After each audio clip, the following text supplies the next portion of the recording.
A sentinel of prejudice, Officer Nolan Reed, glided through the opulent avenues of Veridian Hills, his gaze sweeping the manicured perfection when it locked onto a solitary black man mid-stride. Instantly, a narrative of malice bloomed in the officer's mind, and with no cause beyond his own distorted lens, he brought the man's peaceful walk to an abrupt halt. It was only later, in the sterile quiet of the station, that the officer would learn the identity of the man he had unjustly arrested, General Alistair Finch, a decorated and high-ranking leader in the United States Army. General Alistair Finch moved with a quiet rhythm down one of these leaf-canopied boulevards, his steps a soft percussion on the pristine pavement. Alistair was a man forged in discipline, tall with a powerful, athletic frame that spoke of countless years dedicated to military service.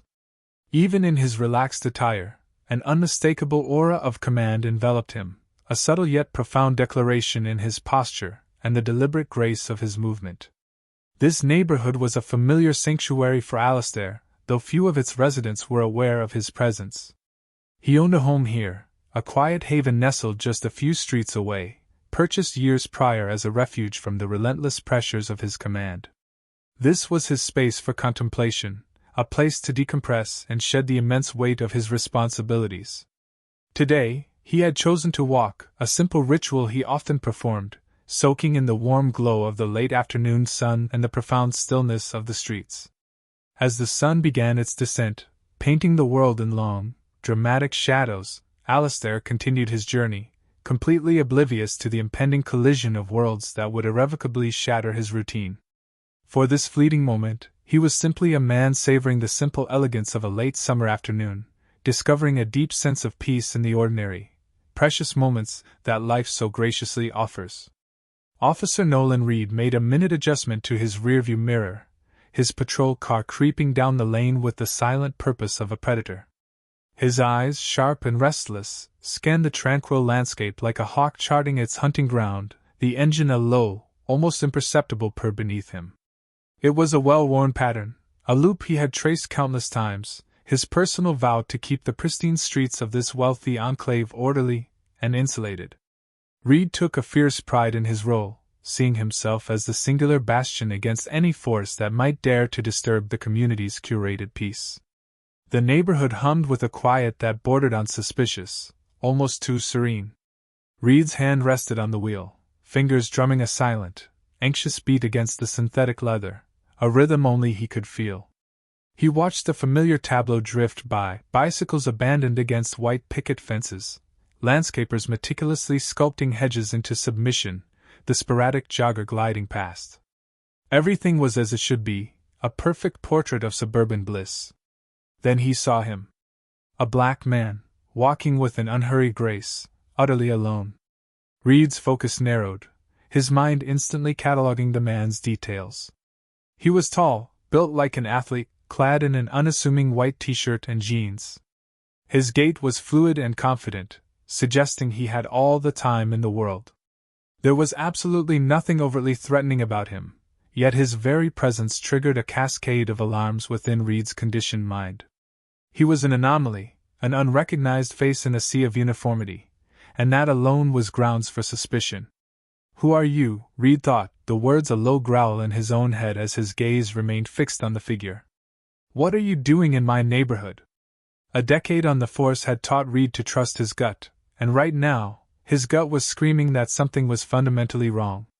This was an exclusive, overwhelmingly white enclave, and in Reed's worldview, anyone who didn't fit the established demographic was a potential threat. Perhaps the man was lost, or worse, perhaps he was casing homes for a future score. Either way, Reed was not the kind of officer to simply drive on by. He eased the car's speed, matching the man's walking pace, a silent predator stalking his quarry. As he drew alongside, he saw the man glance toward the patrol car, his expression a mask of calm indifference. A muscle in Reed's jaw twitched.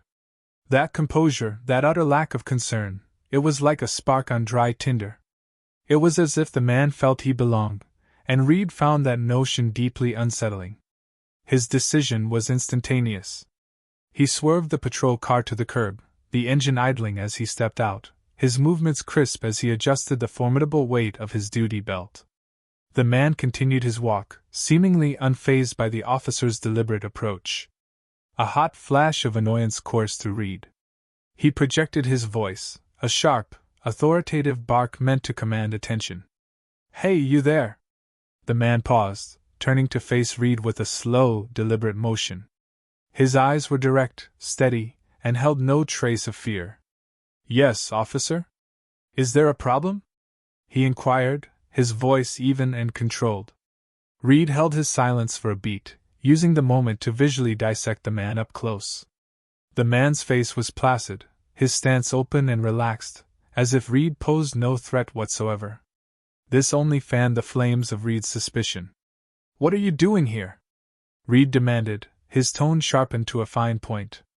"Just taking a walk," the man answered smoothly. "Is that against the rules?" A frown creased Reed's brow. He detested the man's tone, so collected, so utterly unruffled. It chipped away at his sense of authority, his need to be in absolute control of every interaction. He moved a step closer, squaring his shoulders in a display of dominance. "I'm going to need to see some form of identification," Reed declared, his voice a low command. The man arched an eyebrow, a flicker of curiosity in his eyes, but he remained still. "May I ask why? Am I being accused of a crime?" Reed's already thin patience began to fray. "This is a private community. We don't typically see people like you wandering around. I have every right to question anyone who appears to be out of place." The man let out a soft, almost imperceptible sigh, a sound that grated on Reed's already raw nerves. "I live in the area," the man stated, "just a few blocks from here. I'm not engaged in any wrongful activity, officer. I'm merely enjoying a walk." "Show me your ID," Reed repeated, his hand reflexively drifting toward his belt, a silent reminder of the tools of power that hung there. He was in no mood for a debate. His training had hammered it into him, control was paramount. The man reached into his pocket with a measured, unhurried motion, retrieving his wallet. He presented his identification, holding it out for Reed to see. Reed snatched it, his eyes darting to the name and address. A brief, almost invisible flicker of surprise crossed his face. The address was indeed local, undeniably within the bounds of this very neighborhood, yet something still felt profoundly wrong to him. Perhaps it was the man's unyielding calm, or perhaps it was just Reed's own ingrained sense of duty, a duty to root out anything that seemed amiss. "I've never laid eyes on you before," Reed said, his tone still rigid and accusatory. "How long have you been living here?" "Several years," the man responded. "I travel frequently for work." "I failed to see why any of this is necessary." A flush of heat crept up Reed's neck. He despised being questioned, especially by someone he had already judged as a potential suspect. His grip tightened on the man's ID. "Necessary or not, I have a job to do," Reed retorted sharply. "We've had a number of reports about suspicious individuals in this area. I need to ensure everything is secure." The man said nothing, his gaze unwavering, still locked onto Reed. There was no fear in his eyes, no hint of submission. Reed hated that. He was the authority here, not this stranger who acted as if he owned the very pavement he stood on. He needed to reassert his dominance, to remind this man who was in charge. "Stay right where you are," Reed commanded.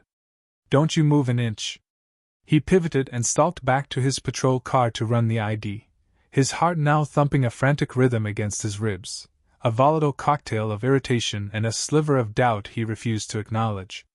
As he reached his vehicle, Reed threw another glance over his shoulder. The man stood there, waiting, a picture of quiet dignity. The unease in Reed's chest tightened its grip.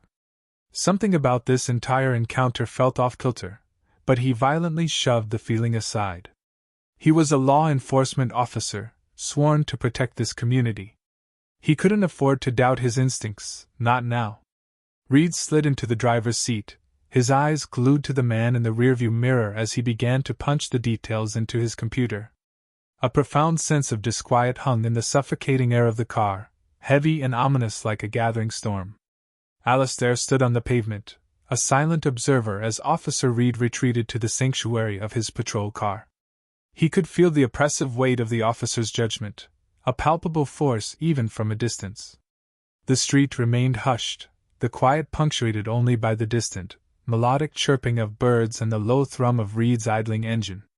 Alistair focused on his breathing, keeping it deep and steady, a conscious effort to maintain his outward composure. He had done nothing wrong, a fact he knew with absolute certainty, but the way Reed had looked at him, the accusatory questions, the demand for his identification, it all conspired to make his muscles coil with tension. His mind replayed the entire exchange, dissecting the officer's aggressive tone, his insistent narrative that Alistair was an intruder, the way his hand had instinctively hovered near his belt, poised for conflict. Alistair recognized that look all too well. He had seen it countless times throughout his long and distinguished service, a toxic blend of suspicion and authority, almost always aimed at those deemed different, those who didn't fit a prescribed mold. It was a look that, if not managed with extreme care, could rapidly escalate into something far more dangerous. Alistair's eyes swept the surroundings. A small audience had begun to form. He saw faces peering from behind curtains, neighbors pausing their yard work, their curiosity piqued by the unfolding drama. A middle-aged man holding a garden hose stared unabashedly, water cascading forgotten onto the concrete. A woman walking a small dog had stopped a short distance away, her phone held up, poised to record. Alistair met her gaze for a fleeting moment, and she quickly looked away. He drew a slow, deliberate breath. This was the absolute last thing he wanted, a public spectacle, a confrontation born of prejudice. Reed was still inside his car, his fingers tapping away at the keyboard. Alistair knew precisely what he was doing, running his ID, digging through his records, desperately searching for a post hoc justification for this baseless stop. He'd seen that tactic before, the desperate fishing expedition for a reason when none existed. The injustice of it settled heavily in his gut, but he also knew that an angry reaction would only validate the officer's aggression. Patience, he told himself. Let the situation unfold. Reed finally emerged from the vehicle, Alistair's ID still clutched in his hand, his face a tight mask of frustration. He strode back toward Alistair, closing the distance until they were mere inches apart, subtly puffing out his chest to project an image of dominance. Your record is clean, Reed stated, his tone laced with a strange hint of disappointment. But that still doesn't explain what you're doing here. I've already explained, Alistair replied, his voice a model of calm. I live in this neighborhood. I am simply out for a walk. Reed's eyes narrowed into slits. And I told you, we've had reports. It's my job to investigate. Alistair held his gaze, a silent battle of wills playing out between them. I understand your duty, officer, but I am not a threat. I am just walking. Reed's frustration was now palpable, a faint flush coloring his cheeks, his brow furrowed in anger. He cast a quick glance around, keenly aware of the small crowd they had attracted. He hated being challenged, especially in public. Alistair could feel the shift in the atmosphere, the dangerous edge now sharpening the officer's demeanor. Look, Reed said, his voice dropping to a low, menacing growl, we can do this the easy way, or we can do this the hard way. You either tell me exactly what you're doing here, or I'm taking you in. The choice is yours. A flicker of righteous anger ignited within Alistair, but he expertly smothered it. He recognized the tactic for what it was, intimidation, a calculated push designed to make the other person break.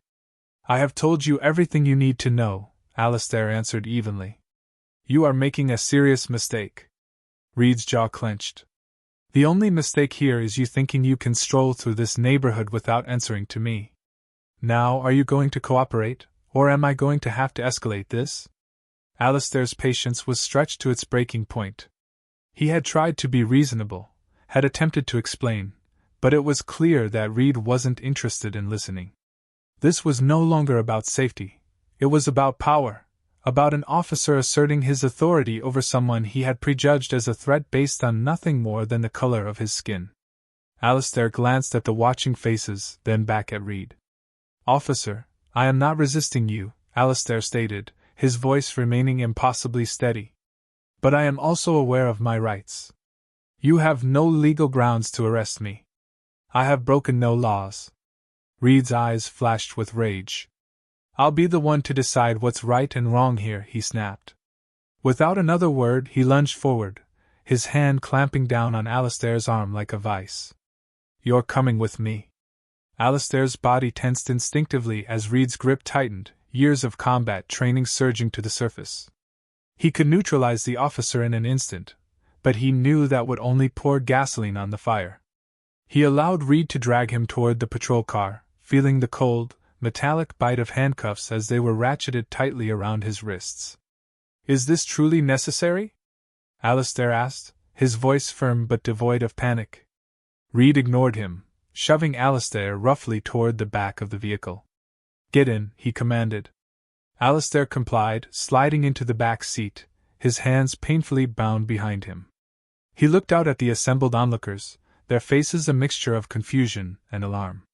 The woman with the dog now had her phone raised high, clearly recording the entire incident. Alistair silently hoped it would be enough to prevent things from escalating further. As Reed slammed the door shut, a wave of profound frustration washed over him. He had set out for a simple, peaceful walk to clear his head, and now he was imprisoned in the back of a police car, branded a criminal for no reason other than his race and the baseless assumptions that came with it.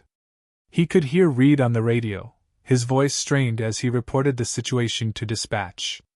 Alistair leaned his head back against the seat, taking another deep, centering breath. He knew this was far from over. And as much as his every instinct screamed to fight back, he understood that he had to remain calm, to maintain his composure at all costs. Because this wasn't just about him anymore.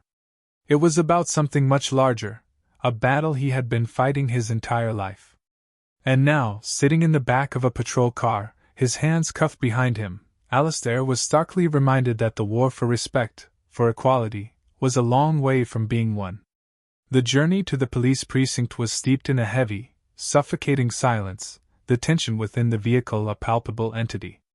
Alistair sat erect in the back of the patrol car, his wrists chafing against the cold, unyielding steel of the handcuffs. He kept his gaze fixed forward, deliberately ignoring the intermittent, hostile glances Officer Reed shot his way through the rearview mirror. The serene, tree-lined streets of his own neighborhood blurred past, gradually giving way to the more congested arteries leading into the heart of the city. Alistair's mind was a whirlwind, not of fear, but of sheer, staggering disbelief at how swiftly a tranquil evening walk had devolved into this nightmare. Reed pulled sharply into the station's parking lot, a sea of official vehicles, and killed the engine. He exited the car, wrenched open the rear door, and seized Alistair by the arm, hauling him out. The station was a hive of frantic activity, a symphony of ringing phones, crackling radios, and the constant, purposeful movement of officers.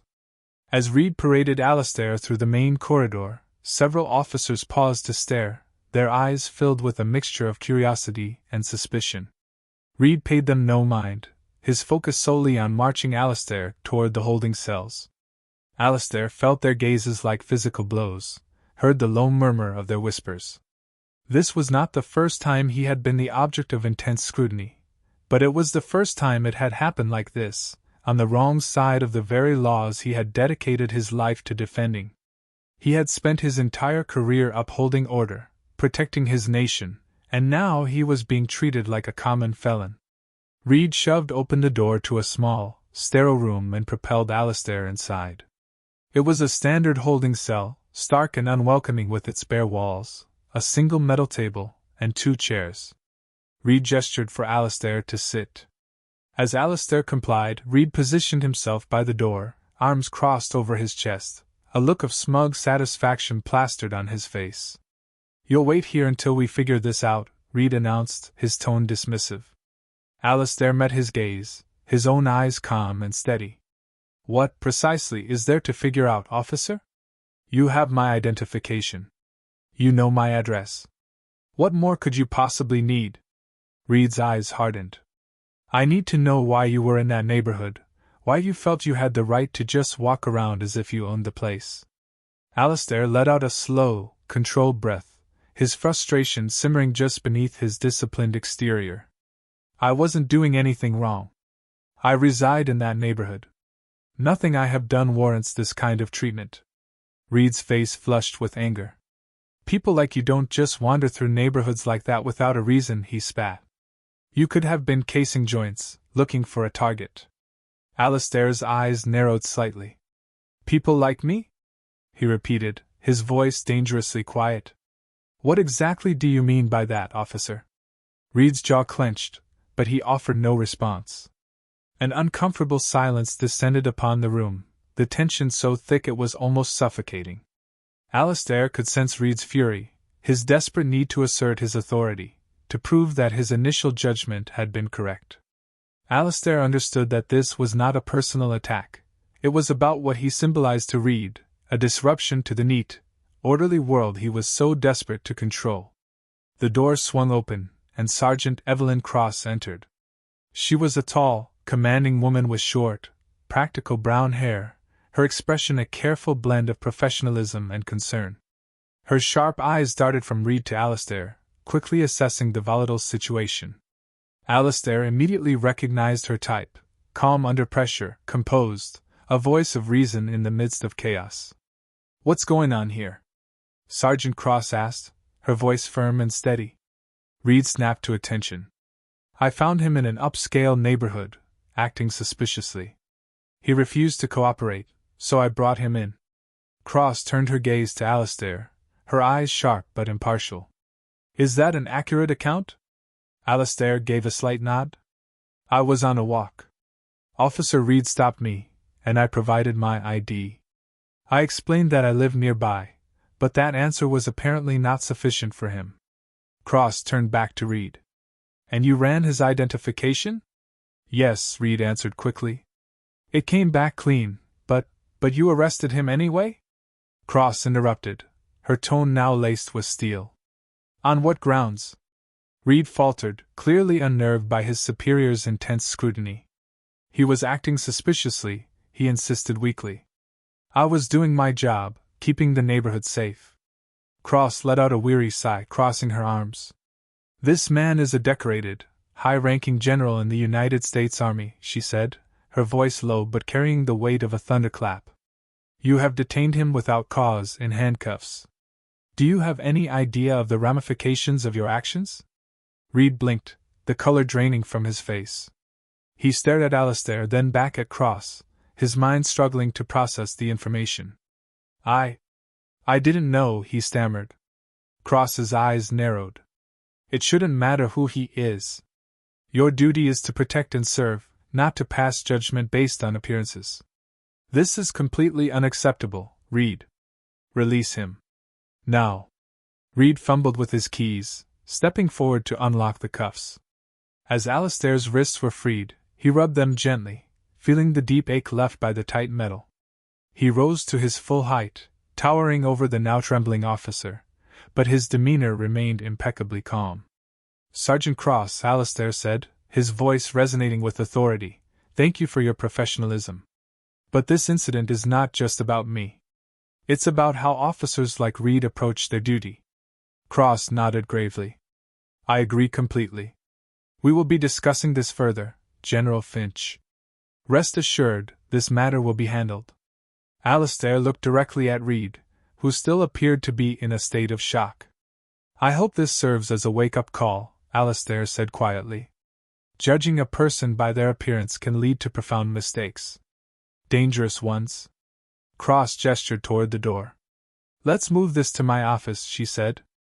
We need to formally address what has transpired here today. As they exited the holding room, Alistair walked beside Cross, feeling the curious, now respectful, eyes of the other officers upon him. He knew this ordeal was not over, but a crucial first step had been taken. Conversations needed to happen, changes needed to be made, and if this was the event that sparked that change, then so be it. Back in Cross's office, Alistair took a seat across from her as she began to meticulously document the incident. Reed was left standing in the hallway, his face a canvas of confusion and deep humiliation. Alistair watched him through the glass, his thoughts turning to the long, arduous road that lay ahead. This was not merely about one officer's misconduct. It was about the pervasive culture that allowed such actions to occur in the first place. Alistair had spent his life fighting battles for his country.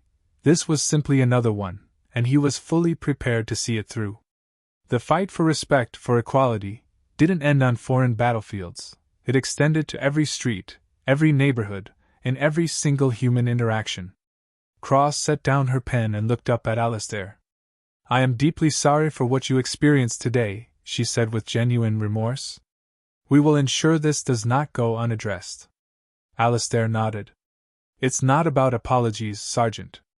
It's about ensuring this never happens again. To anyone." Cross nodded in solemn agreement. "We'll start with Officer Reed, and then we will examine the bigger picture. Change doesn't happen in an instant, but it has to start somewhere." The confined space of Sergeant Evelyn Cross's office was thick with an uneasy quiet. Alistair sat across from her, his hands resting calmly on his knees, his expression composed yet watchful. Sergeant Cross had just concluded her note-taking, her pen now lying still on the desk as she contemplated the gravity of the situation and the path forward. Beyond the door, the ambient hum of the station carried on, but within these four walls, the tension was a living thing. Cross took a deep, centering breath, finally breaking the silence. "General Finch," she began, her voice measured, "I want to assure you that what transpired today is a gross deviation from our standards. Officer Reed's actions were indefensible. This kind of conduct is not tolerated here." Alistair acknowledged her words with a slight nod, his face remaining a neutral mask. "I appreciate that, Sergeant, but I have witnessed this kind of behavior far too many times. This isn't about a single officer, it's about the pervasive mindset that allows these incidents to happen repeatedly." A flicker of understanding crossed Cross's face. She had been in law enforcement long enough to know the undeniable truth in his words. This was not an isolated event but a symptom of a much deeper, more troubling issue that demanded attention. She had joined the force with the noble intention of making a real difference, of upholding the law with fairness and integrity, and incidents like this served as a stark reminder of how much work was still left to be done. "General Finch," Cross said carefully, "if you are willing, I would like to hear your perspective on this matter more fully. Your experience, both from today and from your career, could be invaluable in helping us prevent this from ever happening again." Alistair leaned forward, his gaze locking with hers. "Sergeant, I have dedicated my life to service. I have led men and women into battle, made life-or-death decisions under extreme pressure, and managed crises of every conceivable kind. And throughout it all, I have faced prejudice, both overt and subtle. But today was different. Today, I was treated as a criminal for doing nothing more than walking in my own neighborhood. I have fought and bled for this country, yet in the eyes of one of your officers, I was seen as a threat simply because of the way I look."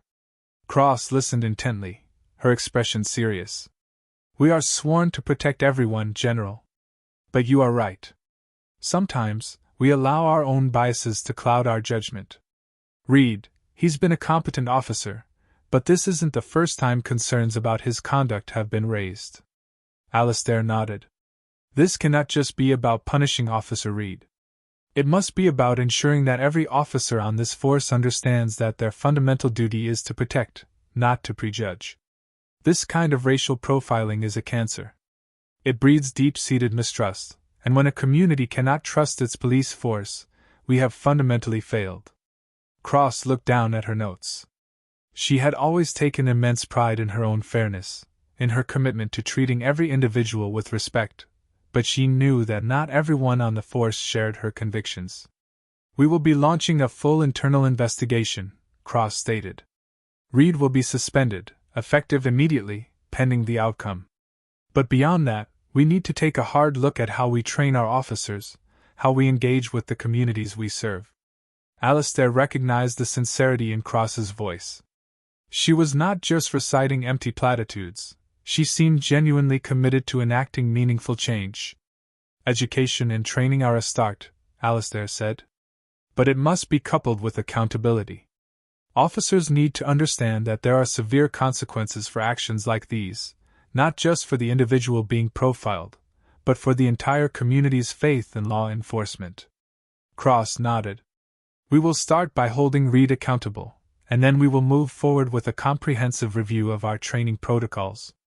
We need to build bridges of trust, not walls of division. Just then, the door to the office opened, and Officer Reed stood there, his posture hesitant and uncertain. Cross gestured for him to enter. Reed stepped inside, standing stiffly by the door, his eyes nervously darting between Cross and Alistair. Officer Reed, Cross began, her tone formal and unyielding. General Finch has provided his account of today's events. We have verified his background, and as you are now aware, he is a high-ranking general in the United States Army. Your actions were both unprofessional and entirely without justification. Reed shifted uncomfortably, a deep flush creeping up his neck. I didn't know he was a general, Reed said, his voice defensive. I thought he was up to something. I was just doing my job. Cross's eyes narrowed. Your job is to protect and serve every member of this community, not to make assumptions based on skin color. You detained a man without cause, treated him like a criminal, and violated his civil rights. That is not doing your job, that is a catastrophic failure to do your job. Reed opened his mouth as if to argue, but then thought better of it. He glanced at Alistair, then back at his sergeant. I was just trying to keep the neighborhood safe, Reed said quietly. Alistair rose to his feet, facing Reed directly. Officer, safety is not achieved by targeting people who look different from you. It is achieved by upholding justice and treating every single person with respect. I was taking a walk, that is all. And yet you made me feel like an intruder in my own community. That does not keep anyone safe. Reed's shoulders slumped in defeat. He looked down, unable to meet Alistair's steady gaze. I'm sorry, he mumbled. I didn't mean for any of this to happen. Alistair watched him, sensing that Reed's apology was born more from fear of reprisal than from genuine understanding. This isn't just about an apology, Michael said. It's about ensuring this never happens again. To anyone. Cross stood up, her posture rigid and authoritative. Officer Reed, you are suspended, effective immediately. There will be a full investigation into your conduct, and depending on its findings, further disciplinary action will be taken. Reed nodded, looking utterly defeated. He turned and left the office without another word, the door closing with a soft, final click. Cross watched him go, then turned back to Alistair. We will do better, she said. I will personally see to it. Alistair nodded. I believe you, Sergeant. But remember, this isn't just about Reed. It's about changing the culture that allows this behavior to fester. It starts at the top. It starts with leaders like you. Cross sat back down, a thoughtful expression on her face. Thank you for your patience today, General. I know this has been a difficult ordeal, but your words will make a difference. Alistair took a deep breath, feeling the immense weight of the day begin to lift, if only slightly. We all have a role to play, Sergeant. Let's make sure we play it well. He stood up, extending his hand. Cross shook it firmly, a silent pact passing between them. As Alistair left the office, he felt a renewed sense of purpose. This incident, as unsettling as it was, had become an opportunity, a catalyst for change. It was no longer just about him. It was about making sure no one else had to endure what he had. Alistair stepped out into the fading light, filled with a quiet resolve. There was a long road ahead, but for the first time today, he felt he wasn't walking it alone. The story of what had befallen General Alistair Finch spread like wildfire, first through the police station and then out into the broader community. Within 24 hours, hushed whispers had morphed into impassioned conversations. Officers gathered in break rooms, their voices low and urgent, some casting wary glances toward Officer Reed's now vacant desk. The very air within the station crackled with tension, thick with the shared knowledge that a significant and irreversible line had been crossed. Reed's suspension was far more than a simple disciplinary measure. It was a clear and unambiguous signal that the old ways were no longer acceptable. Sergeant Evelyn Cross stood before her assembled officers at the morning briefing, her expression grim, her tone unwavering. As most of you are now aware, Officer Reed has been suspended pending the outcome of an internal investigation. The incident involving General Alistair Finch was a flagrant violation of our core principles. We are here to protect and serve all members of our community, and that mission requires us to treat every single person with respect and fairness. A low murmur rippled through the room. Some officers nodded in solemn agreement, while others shifted uncomfortably in their seats. Cross noted the mixed reactions but pressed onward. Our actions reflect upon this entire department. Incidents like this one completely erode public trust, a loss we simply cannot afford. We have a profound responsibility to do better, to hold ourselves to the absolute highest standards of conduct. One of the younger officers, a man named Mateo Diaz, raised his hand. Sergeant, what's going to happen to Reed? Cross met his gaze directly. That will be determined by the investigation. For now, he is off the force. But I want to make one thing perfectly clear. This is not just about one officer. This is about ensuring that every single one of us understands the immense importance of our role in this community. Racial profiling has no place in this department. The room fell silent once more, the weight of Cross's words settling heavily upon the officers. She continued, "We will be implementing additional, mandatory training sessions on racial sensitivity and de-escalation techniques. I expect every one of you to participate fully. We must learn from this failure and ensure that it is never, ever repeated."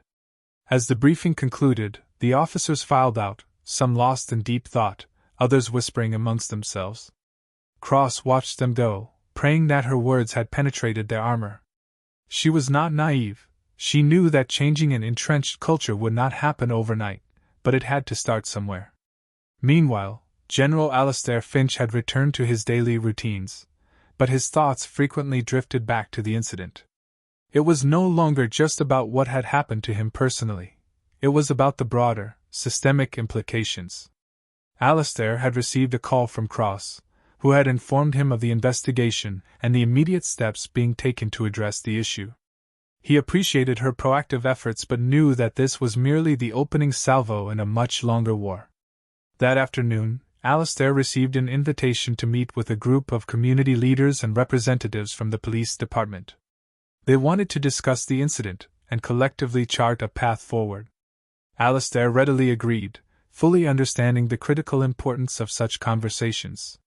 The meeting took place at a local community center, in a large room where chairs had been arranged in a circle to foster open dialogue.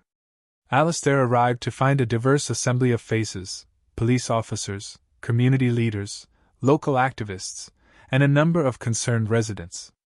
Sergeant Cross was present, along with Officer Diaz and several others from the department. Alistair also recognized some of the community leaders, individuals with whom he had collaborated on various initiatives over the years. As the meeting commenced, the air was thick with a palpable sense of anticipation. A community leader named Mrs. Caldwell, an older woman with a kind yet resolute demeanor, stood to address the group. "Thank you all for being here," she began.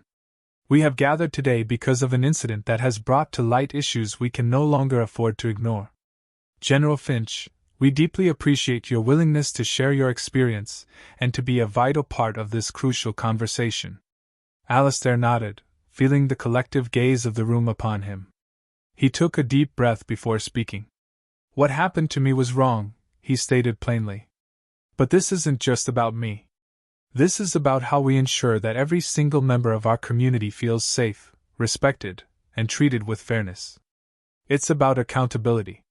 An officer named Grant, seated next to Cross, spoke up. "We want to do better. We are committed to making the necessary changes, but it's going to take time. What do you believe we should focus on first?" Alistair appreciated the candor of the question. "Start with training," he replied. "Not just on racial sensitivity, but on how to meaningfully engage with the community. Officers need to fundamentally understand that their role is to protect, not to intimidate. And there must be clear, unequivocal consequences for those who cross that line." Mrs. Caldwell nodded in fervent agreement. "Trust is the key. Right now, there is a profound lack of trust, especially within our minority communities. We need to see tangible proof that the police are on our side, not against us. Sergeant Cross spoke next. We are implementing new training protocols immediately, and we are also reviewing our policies on stops and searches. This isn't just about punishment, it's about education and prevention. We want to build a genuine partnership with the community, not create further division. A local activist named Asher, who had been listening intently, raised his hand. It's encouraging to hear that there's a commitment to change, he said. But we also need transparency. We need to know that when these issues arise, they will be addressed openly and honestly, not swept under the rug. Alistair agreed. Transparency and accountability are absolutely critical. This cannot be a matter of empty words, it must be about concrete actions. People need to see that changes are being made, that their voices are being heard. The conversation continued, touching upon a wide range of topics: community engagement programs, regular town hall meetings between the police and residents, and the vital importance of officers being perceived as allies rather than adversaries.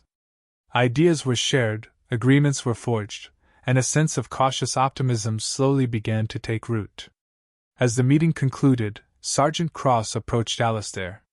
"Thank you for being here," she said. "Your input is invaluable. We have a long way to go, but I truly believe we can make a real difference."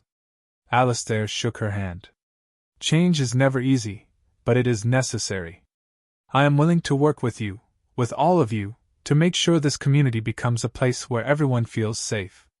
Cross nodded, a look of fierce determination in her eyes. "We'll do it together." As Alistair left the community center, he felt a burgeoning sense of hope. The conversations had been honest, raw, and constructive. There was still a monumental amount of work to be done, but the seeds of change had been sown. Alistair knew that real, lasting change would require time, patience, and a tremendous amount of effort, but he was prepared to see it through, for himself, for his community, and for everyone who believed in the fundamental principles of justice and equality. The road ahead was long and uncertain, but for the first time in a while, Alistair felt as though they were finally headed in the right direction. The very atmosphere inside the police station had shifted. Officer Nolan Reed's suspension had delivered a powerful, unambiguous message, and the morning briefings, once mundane and routine, now carried a new weight of seriousness. There was a renewed emphasis on professionalism, respect, and above all, accountability. Officers were now required to attend mandatory training sessions on racial sensitivity and de-escalation tactics, sessions that ignited uncomfortable but essential conversations. In one such session, Officer Mateo Diaz sat among his colleagues, listening intently as an instructor from the community relations team articulated the critical importance of recognizing and confronting implicit biases. Diaz, a few years on the force, had always considered himself to be fair and just, but as he absorbed the instructor's words, he was forced to confront the unsettling realization that he, too, had made snap judgments based on appearances, often without even being consciously aware of it. The session challenged the officers to deeply reflect on their past behaviors and to consider the profound impact their actions could have on others. After the training, Diaz caught up with Sergeant Evelyn Cross in the hallway. She had been the driving force behind these sessions, tirelessly pushing for genuine, systemic change within the department. He could see the unwavering determination in her eyes, but also a hint of weariness.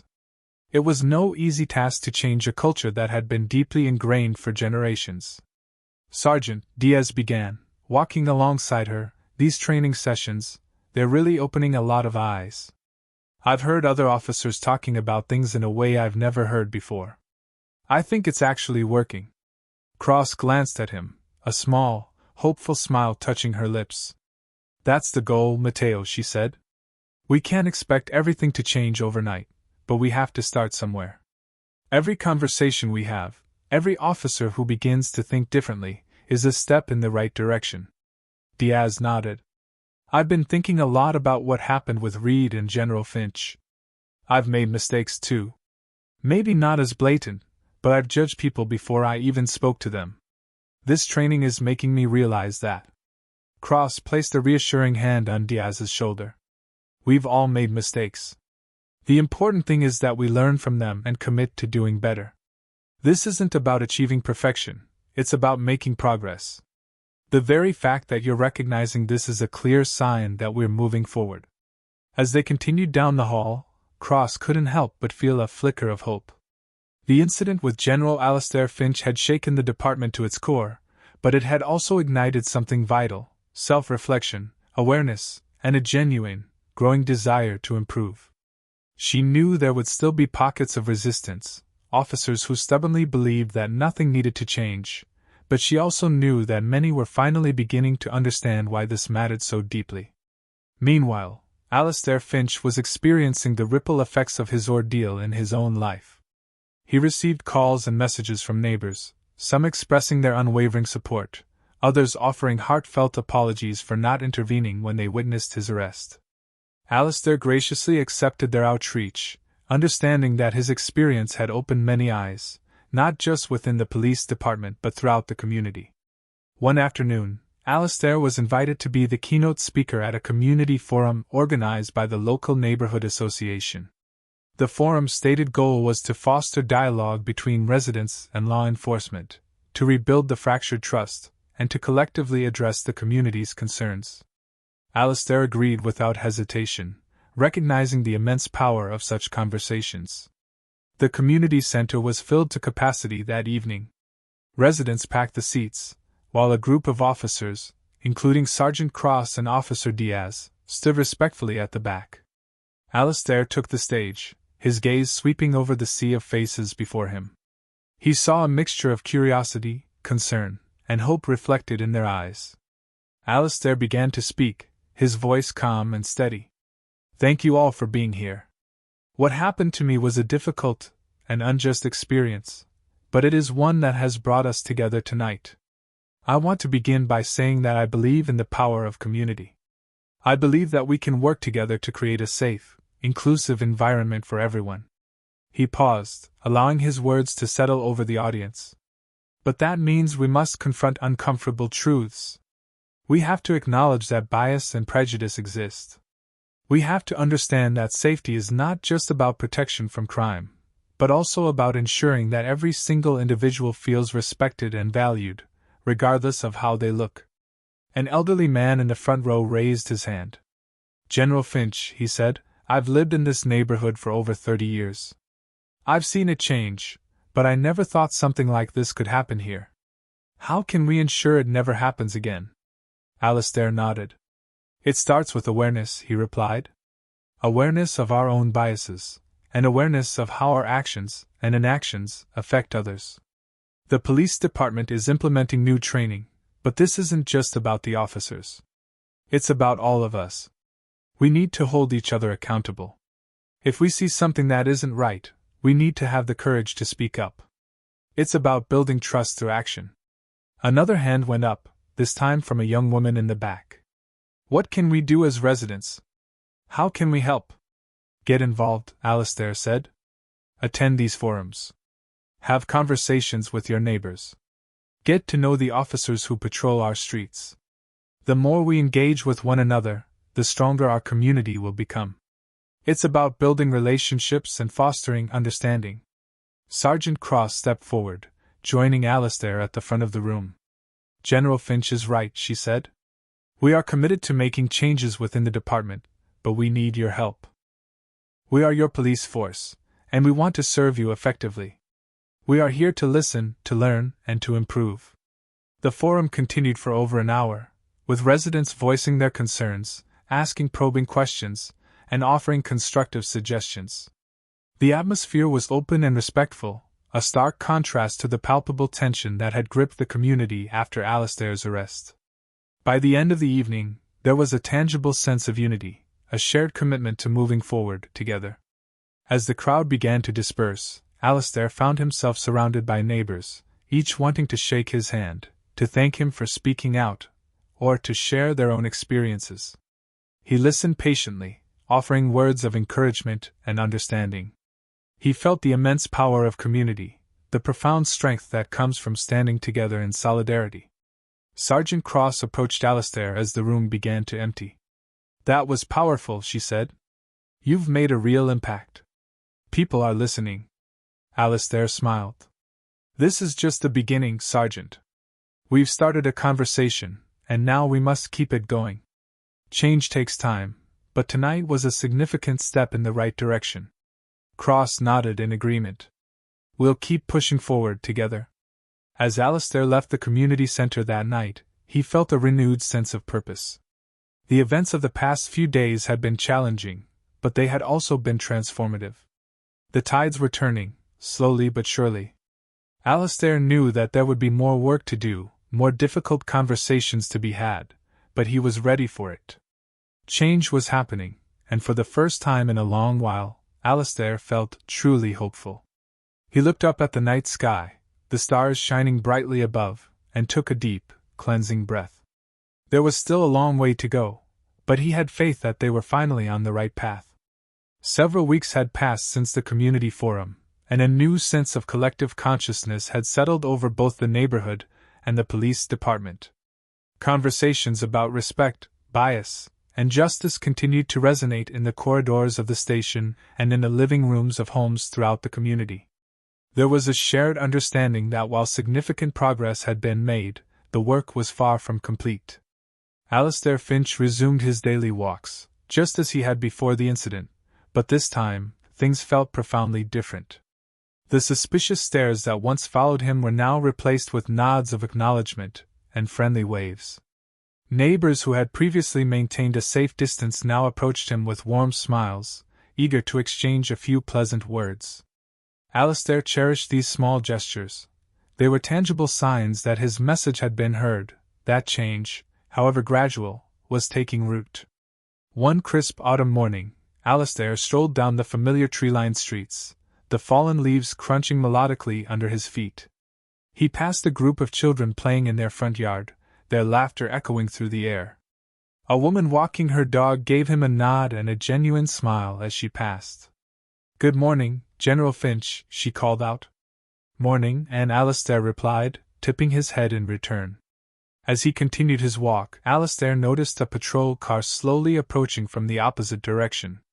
For a fleeting moment, his muscles tensed, an involuntary reflex born from the memory of his last encounter. But as the car drew nearer, he recognized Officer Mateo Diaz behind the wheel. Diaz rolled down his window and smiled. "Good morning, General," Diaz said, his tone open and friendly. "How are you today?" Alistair returned the smile, a feeling of ease washing over him. "I'm well, Officer Diaz. Just out enjoying the weather." Diaz nodded. "Good to hear. If you ever need anything, please don't hesitate to reach out. We're here for the community, after all." Alistair appreciated the sentiment. "Thank you, officer. It's good to see things moving in the right direction." As Diaz drove off, Alistair felt a wave of gratitude. This wasn't just about changes in policy or new training programs. It was about the fundamental shift in mindset, the newfound willingness of individuals to engage, to listen, and to learn. Alistair continued his walk, passing more neighbors who greeted him with friendly nods and hellos. The neighborhood, which had once felt like a place of judgment and suspicion, was finally beginning to feel like home. Later that day, Alistair had a meeting scheduled with Sergeant Evelyn Cross at the police station. She had invited him to discuss the ongoing reforms and to hear his thoughts on their progress. As Alistair entered the station, he immediately noticed a different atmosphere. There was a palpable sense of purpose, of professionalism. Officers moved with a quiet confidence, some of them pausing to greet Alistair as he passed. In Cross's office, the sergeant stood to greet him, offering a firm handshake. "General Finch, thank you for coming. Please have a seat." Alistair sat down, appreciating Cross's directness, a trait he greatly respected. She got straight to the point. "I wanted to give you an update on the investigation," Cross said. "Officer Reed has been formally dismissed from the force. The investigation confirmed that his actions were a gross violation of department policies. His dismissal wasn't just about punishment. It was about setting a clear standard for what we expect from our officers." Alistair nodded. "I believe that was the right decision. Reed's behavior was unacceptable, and his actions severely undermined the trust between the police and the community." Cross sighed, a thoughtful expression on her face. It's never an easy thing, letting someone go, but we need officers who are wholly committed to fairness and justice. We've implemented the new training protocols, and we're focusing heavily on community engagement. Officers are now required to attend monthly workshops on de-escalation and cultural awareness. We're also organizing regular community meetings to maintain open lines of communication. Alistair was pleased to hear this. These are important steps, Sergeant. And I've noticed the difference already. The way the officers are interacting with the community, it's changed. People feel heard. Cross smiled. We've received a great deal of positive feedback. The community feels more connected, more willing to engage with us. It's encouraging to see how a small change in attitude can make such a profound difference. Alistair leaned forward, his voice serious. But we can't stop here. We need to maintain this momentum. This isn't just about policies and training, it's about culture. We need to create a culture of mutual respect, where every officer understands that their solemn duty is to protect and serve everyone, without bias or prejudice. Cross nodded. I agree completely. We've made progress, but there's still more to do. I am committed to seeing this through, and I know many others are as well. Alistair stood up, extending his hand once more. Thank you, Sergeant, for your leadership and for taking this matter so seriously. Change is never easy, but together, we can make a difference. Cross shook his hand firmly. Thank you, General Finch. Your courage in speaking out has been the catalyst for all of these changes. We will not forget that. As Alistair left the station, he felt a profound sense of closure. The incident that had begun with suspicion and hostility had ultimately led to meaningful dialogue and real, tangible change. It was a powerful reminder that even the most difficult situations can be opportunities for growth and transformation.